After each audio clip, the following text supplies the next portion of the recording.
2016 সালের মে মাস বাংলাদেশের গাজীপুরে একটি গাড়ি মেরামতের দোকানে বসেছিলেন শেখ মোহাম্মদ সেলিম। কাজের সূত্রে থাকতেন মালয়েশিয়ায়, বাংলাদেশে ফিরেছিলেন বিয়ে করতে। পরিবারে বাস গাড়ির ব্যবসা ছিল।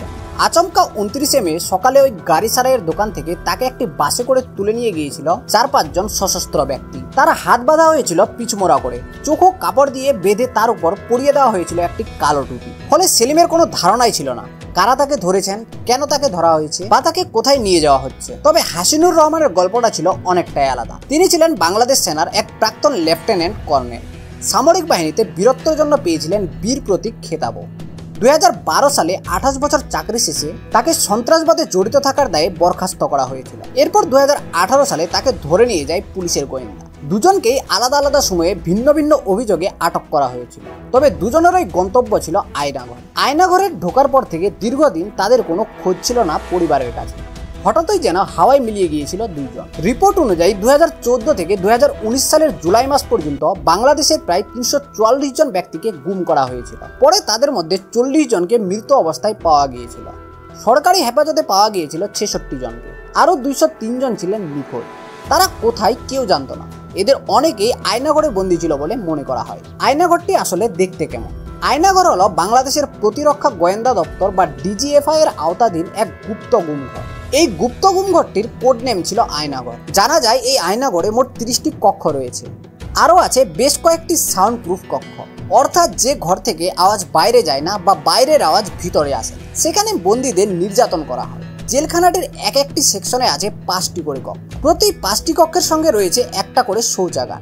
শৌচাগারে একটি লো প্যান, একটি হাই প্যান এবং একটি করে কোমোড আছে। কারাগারে ছিল বেশ কয়েকটি বড় বড় এক্সজস্ট ফ্যান, কারণ বন্দীদের অত্যাচার করলে তারা যে কান্না করত অন্যজন যেন সেই কান্না শুনতে না পারে। প্রতি 5টি কক্ষের সঙ্গে থাকতো সেই ধরনের 2টি করে এক্সজস্ট ফ্যান। দিনরাত শুধু সেই ফ্যানগুলিই চলতো, তাই শুধু তারই আওয়াজ পাওয়া যেত। কিন্তু মাঝে মাঝে ফ্যানগুলি বন্ধ হলে বিভিন্ন কক্ষ থেকে ভেসে আসতো কান্নার শব্দ। কক্ষগুলিতে কোনো জানালা ছিল না, ছিল 2টি করে দরজা। প্রথম দরজাটি ছিল লোহার শিকের, পরের দরজাটি কাঠের। কাঠের দরজাটিতে ছিল 1টি করে ছিদ্র। গোটা কোঠরিতে এই একটি ছিদ্র দিয়ে সামান্য আলো বাতাস আসতো। কেমন অত্যাচার করা হতো আয়নাঘরে আসুন আপনাদের দেখাই। 5 আগস্ট শেখ হাসিনার দেশ ত্যাগের পরই ম্যাজিকের মতো নিকটজনের কাছে ফিরেছেন 3 জন। 3 জনকেই রহস্যজনক পরিস্থিতিতে বাংলাদেশের বিভিন্ন জায়গায় চোখ বেঁধে ফেলে রাখা হয়েছিল। তাদের সেখান থেকে উদ্ধার করা হয়েছে। শুধু এই 3 জন নন, হাসিনার দেশ ত্যাগের পর আয়নাঘর থেকে অন্তত 284 জন মুক্তি পেয়েছেন বলে অনুমান করা হচ্ছে। গুম হওয়ার অভিজ্ঞতা নিয়ে সেলিম জানিয়েছেন, তাকে যে ঘরে আটকে রাখা হয়েছিল সেই ঘরের দেওয়ালে তার আগে ওই ঘরে থাকা বহু মানুষ তাদের নিজেদের কথা লিখে রেখেছিলেন। মাংসের হাড় বা অন্য কোনো ধারালো বস্তু দিয়ে কক্ষের দেওয়ালে তারা অনেক কথাই লিখেছিল। কেউ কেউ ফোন নাম্বার লিখে বলেছিলেন তাদের বাড়িতে পারলে একটা খবর দিতে, বলে দিতে যে তাদের আয়নাঘরে আটকে রাখা হয়েছে। তাদের পচা খাবার দেওয়া হতো। কেউ যদি সেই খাবারের বিরুদ্ধে কিছু বলতো তাহলে তার হাত পায়ে নখ উপড়ে নেওয়া হতো। আয়নাঘরে বন্দি দিনের পর দিন এমন অত্যাচার সহ্য করতে না পেরে অনেকের মৃত্যু হয়ে যেত।